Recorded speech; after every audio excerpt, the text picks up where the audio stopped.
Olá, muito boa tarde. Hoje é dia de São Martinho e a tradição quase que obriga às castanhas e à tradicional água-pé. Mas São Martinho é outro desafio de que nos vai falar o Frei Francisco Sales, logo após os temas da atualidade religiosa. A 10ª viagem do Papa na Itália foi uma síntese do seu pontificado em 9 horas.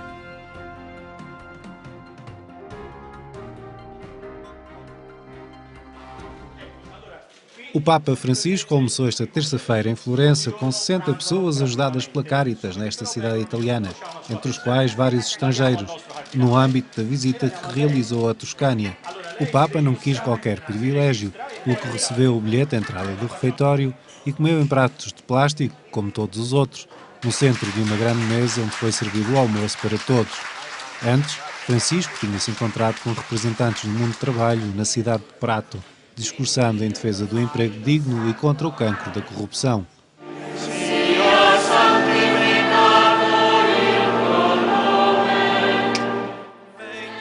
A 10ª viagem de Francisco em solo italiano teve como evento central o 5º Congresso Nacional da Igreja Católica neste país, a cujos participantes apresentou o sonho de uma igreja em saída ao encontro do mundo.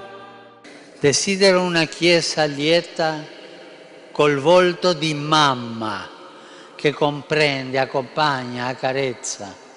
Sognate anche voi questa chiesa, credete in essa, innovate con libertà. O último evento da viagem de 9 horas foi a missa no estádio Artemio Franchi, perante milhares de pessoas. È l'unico modo per parlare ai cuori delle persone, toccando la loro esperienza quotidiana, il lavoro, la famiglia, i problemi di salute, il traffico, la scuola, i servizi sanitari e così via.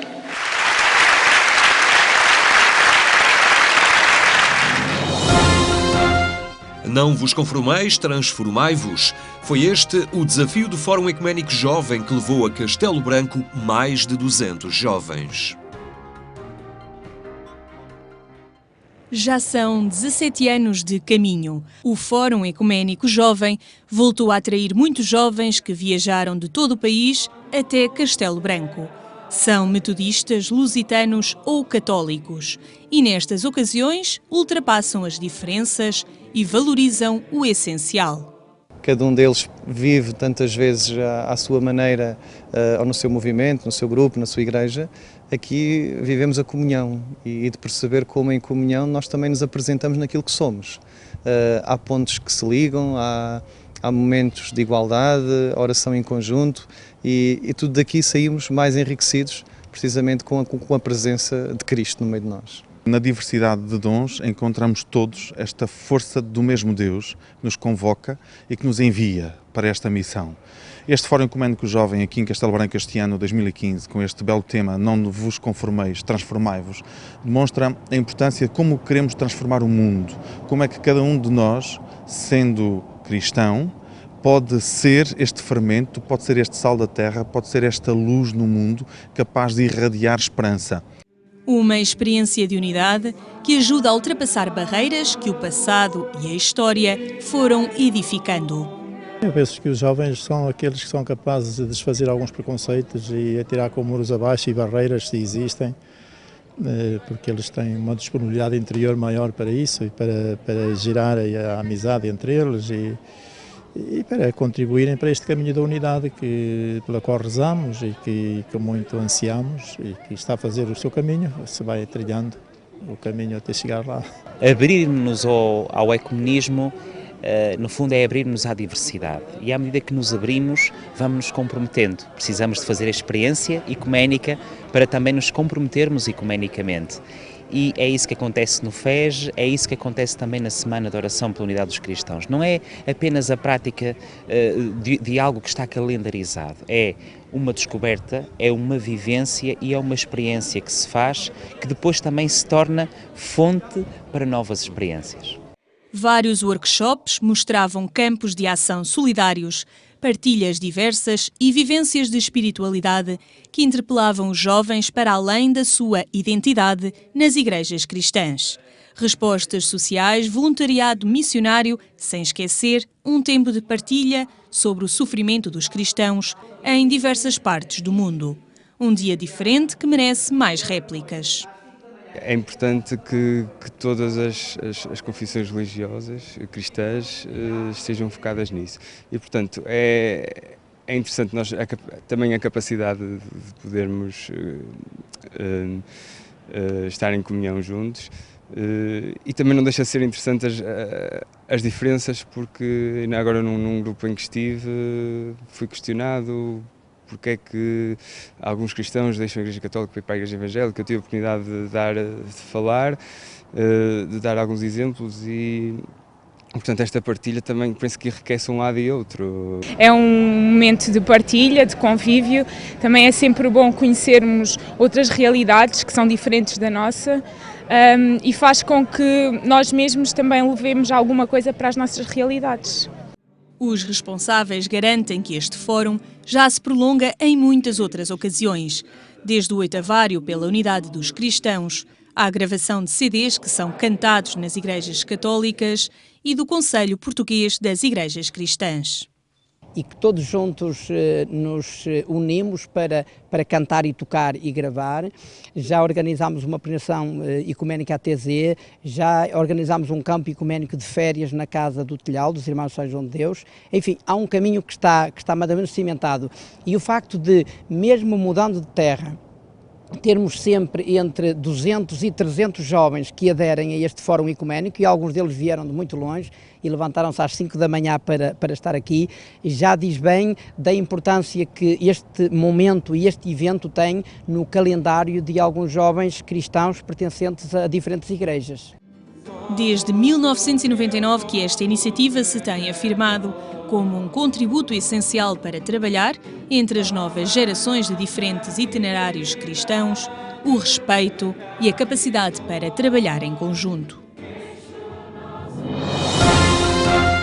Aprofundar a cooperação para o desenvolvimento a partir do Caminho de Santiago foi destaque num encontro de responsáveis portugueses e espanhóis em Beja. O encontro integrou o programa da Mostra Espanha 2015, que acontece de 2 em 2 anos em Portugal, dedicada à promoção da cultura espanhola no nosso país. A ideia foi envolver responsáveis de ambos os lados na Península Ibérica numa jornada de intercâmbio de projetos que favoreçam o desenvolvimento do território, sobretudo das zonas mais desfavorecidas.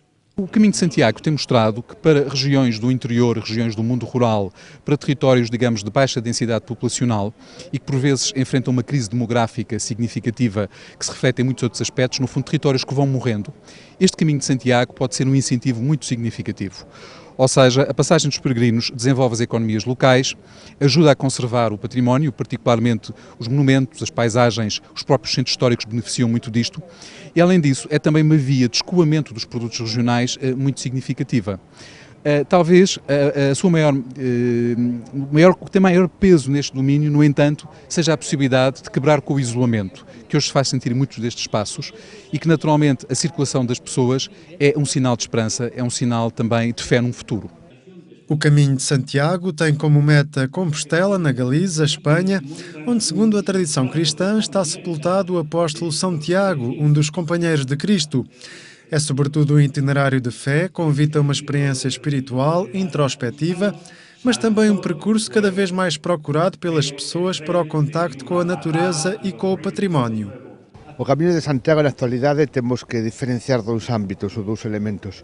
A peregrinación a pé, son cerca de 300.000 peregrinos a pé que chegan a Santiago de Compostela cada ano, como dicía, de máis de 150 nacionalidades distintas, e despois hai un número moito máis amplo de peregrinos que chegan polos novos medios de comunicación, por autocarro, por carro, que chegan a Santiago. Son aproximadamente 4 ou 5 millóns de persoas que chegan o ano a Santiago.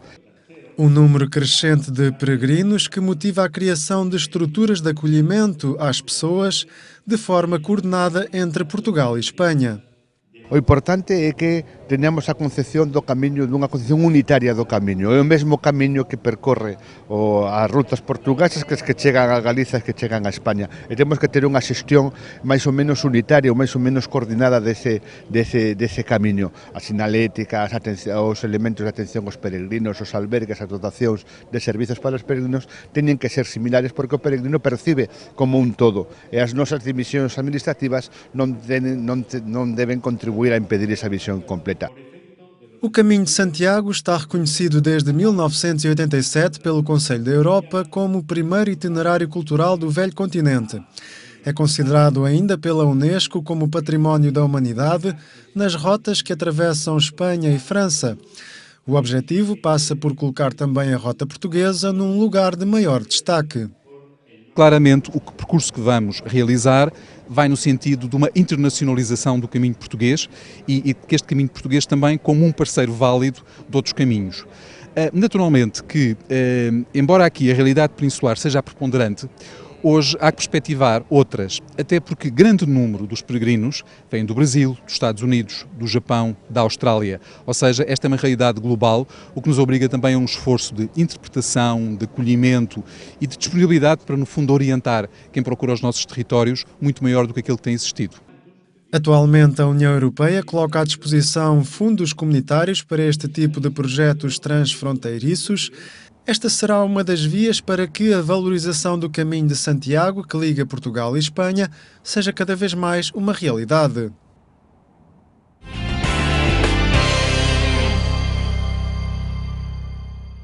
São temas que podem encontrar em agência.eclésia.pt. São Martinho tem, afinal, pouco a ver com Castanhas e Jerupiga, embora estes condimentos nos remetam para a dimensão do convívio e da partilha que o santo nos propõe. Frei Francisco Salles, muito obrigado por estar na nossa companhia neste dia de São Martinho. Quem é, afinal, esta figura de igreja, este santo? Que mensagem é que ele nos oferece neste seu dia?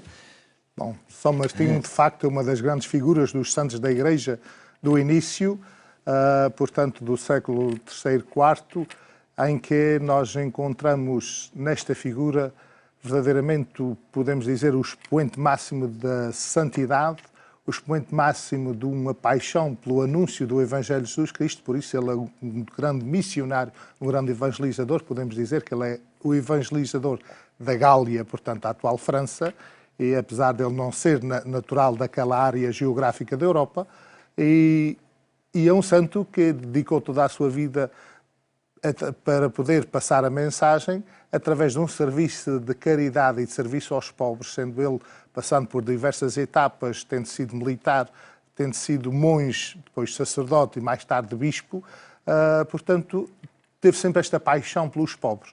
E há aquele famoso episódio em que ele, como soldado, encontra um pobre que pede e, como ele não tinha nada para lhe dar, com a espada cortou a capa ao meio e deu metade para agasalhar o pobre e ficou com a outra metade da capa. Portanto, é de facto um santo que nos aponta para este sentido da solidariedade, da partilha, do amor fraterno, da caridade, desta atenção muito especial, muito particular aos mais frágeis, aos mais pobres, porque de facto foram esses os preferidos por Nosso Senhor Jesus Cristo. Acaba por ser inseri-lo na dinâmica festiva do dia.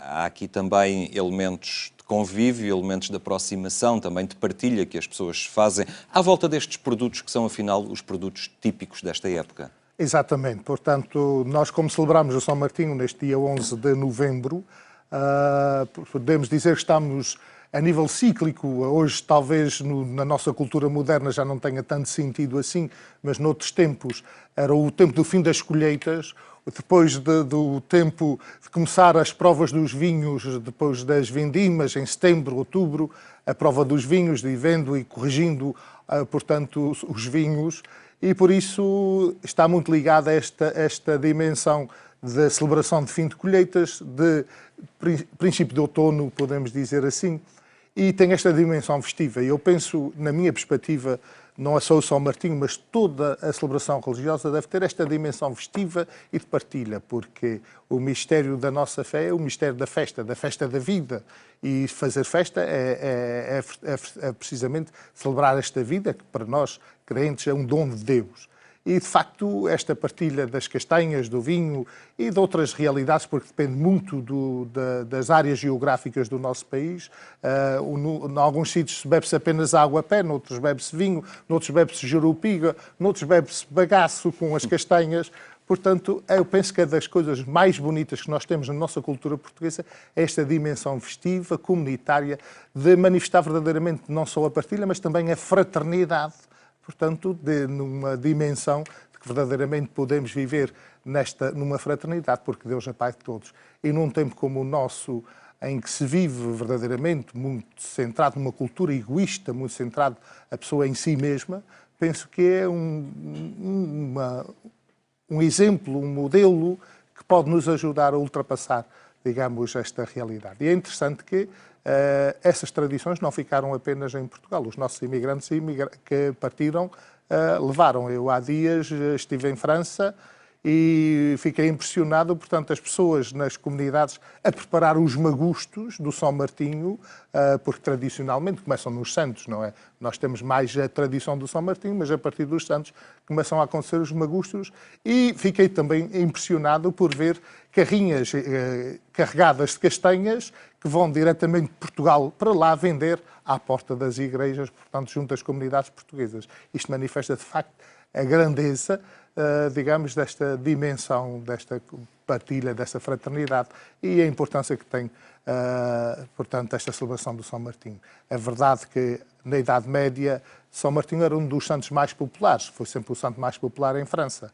Claro que depois, com o surgimento do Santo António e depois as festas populares que foram surgindo à volta do São João e do São Pedro, etc., São Martinho, porque portanto, os séculos vão apagando um pouco as memórias, passou mais para um segundo plano, mas de facto é um santo modelo que nos pode ajudar mesmo a nós como a Igreja, usando, porque nós temos que aprender a usar aquilo que o povo foi criando, esta dimensão festiva, essa dimensão da partilha, também para transmitir esta mensagem de Nosso Senhor Jesus Cristo, que é de facto fraternidade, amor e paz, e isto que se manifesta numa celebração como esta. É preciso também, faz falta nestas festas e festas litúrgicas, ou memórias dos santos, que os cristãos façam um certo trabalho de casa, no sentido de perceberem quem foram estes personagens, de conhecer o santo do dia, não é? Acaba por ser uma pedagogia da fé muito interessante. Sim, eu penso que sim. Eu penso que mas a Igreja tem um papel importante também nesta dimensão, porque muitas vezes as pessoas celebram e fazem festa e esquecem-se da razão pela qual estão a fazer a festa. Nós vemos, hoje, por exemplo, estamos a aproximar do Natal, passos largos, e nós vemos que há muita gente que celebra o Natal e não sabe nada nem de religião, do mistério da encarnação de Cristo, nem o que se está a celebrar. E muitas vezes celebram-se muitos santos e as pessoas ignoram completamente, olham mais para o santo como um santinho e numa relação muito supersticiosa, mais aquele santinho a quem se reza, a quem se pede uma graça, não sei o quê, quase como se fosse um santo milagreiro, até numa dimensão, de certa forma, mágica da religião. E eu penso que nós, é nesta dimensão que podemos usar verdadeiramente uma pedagogia e mostrar às pessoas que os santos, a Igreja proclama pessoas santas, não é tanto no sentido de intercessores e de modelos, etc., de intercessores e para nós rezarmos, mas mais no sentido de serem modelos de fé, portanto, de vida. E por isso é preciso conhecer a vida e é aquilo que os santos fizeram. Foram pessoas concretas, não é? Com os seus defeitos e as suas virtudes. Sim, pessoas concretas e tão pecadores como nós, que muitas vezes as pessoas têm a ideia que a santidade é não ser pecador, e não é. A santidade é a pessoa ser pecadora e depois ter tido a capacidade de olhar e assumir a sua dimensão de pecador e trabalhar o seu pecado para ir atingindo e aperfeiçoando a sua vida, porque perfeito não existe ninguém, nem sequer o Papa, nem nenhum dos santos. Foi só Deus e Maria Santíssima por uma graça especial. Estes magustos são também muito aproveitados a nível das comunidades cristãs. Há pouco referia as comunidades em França, mas porque há muitas paróquias que os organizam, acabam por ser elementos, e também um pouco à sombra desta capa de São Martinho, possibilidades das próprias comunidades cristãs reforçarem esta dimensão de corpo, de comunidade, nestes momentos festivos. Sim, de facto, quase muitas paróquias portanto, promovem os magustos e outros momentos de encontro, porque é nesses espaços festivos e de encontro que as pessoas e que os cristãos vão criando laços e se vão, portanto, aproximando-nos dos outros, neste sentido verdadeiramente de corpo de Cristo, porque nós, quer queiramos, quer não queiramos, muitas das nossas comunidades são enormes. Nós dizemos que somos irmãos, somos um só corpo, mas de facto as pessoas não se conhecem. E é de facto nesses momentos que as pessoas se aproximam, convivem, vão-se conhecendo umas às outras, e eu acho que isto é uma mais-valia para a pastoral e para ajudar as comunidades, portanto, é trabalharem como uma unidade, como um corpo verdadeiro. Até para contrariar nestes ambientes urbanos mais impessoais, em que as pessoas são remetidas um pouco mais para o anonimato, criar espaços de encontro é fundamental. Sim, sim, sim. Hoje eu penso que é porque as pessoas quase sempre vivem demasiado isoladas e nos meios urbanos é onde se vive a maior solidão. Nós vemos as pessoas vivem nos mesmos prédios e não se conhecem, nem se falam, portanto não há relação. Mas tem 3.000 amigos no Facebook, que é isso seria outra história, não é? Portanto, mas eu penso que é fundamental criar espaços de encontro, espaço para que as pessoas possam conviver, possam aprender a olhar nos olhos uns dos outros, porque a amizade e a relação entre pessoas tem que partir por um olhar, o olhar nos olhos. Há um ditado que diz que os olhos são o espelho da alma e, de facto, quem não é capaz de olhar nos olhos do outro é quase impossível conseguir relacionar-se e criar amizade e fraternidade com os outros. E as castanhas são um bom pretexto, até porque elas não são virtuais, são bem reais, são não é? Bem reais e bem saborosas, não é? Muito bem, Francisco Salles, muito obrigado por ter partilhado connosco também a importância deste homem, São Martinho, para a Igreja, para cada um de nós. Obrigado pela sua presença. Neste dia, o olhar que se impunha em torno da figura e exemplo de São Martinho e da relevância do seu exemplo para os dias que habitamos. Estamos a terminar, só lembrar que mais logo, pelas 22h45, pode acompanhar a edição rádio do programa Eclésia na Antena 1. Tenha então uma muito boa tarde. Até amanhã, se Deus quiser.